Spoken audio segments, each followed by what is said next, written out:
The number of Americans who have mistakes on their credit reports is staggering. A 60 Minutes report exposed that most people cannot even correct the problems. CBS 2's Christine Sloan follows up. Meg Pasternak says a mistake on her credit report nearly destroyed her credit.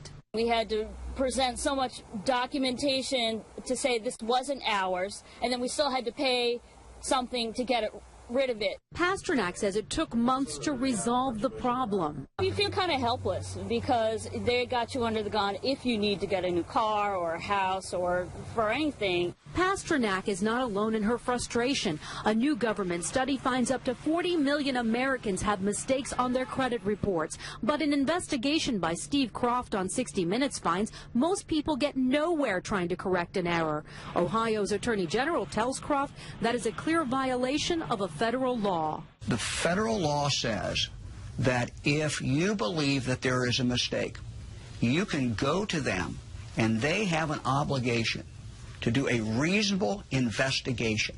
They're not doing a reasonable investigation. End result, if we're successful, is a deletion of that record from your credit report. The credit pros in Newark help people fight agencies like TransUnion and Experian. All the information they receive from a customer, they translate it into a code. They don't forward the letter and the proof of payment to the creditor.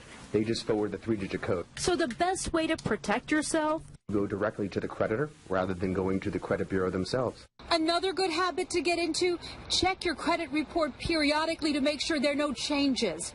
In Clark, New Jersey, Christine Sloan, CBS 2 News. And like 60 Minutes, we were unable to get an actual person at the 3 credit reporting agencies. 60 Minutes was referred to the spokesperson for the agencies, who provided a statement citing an industry-sponsored survey that showed 95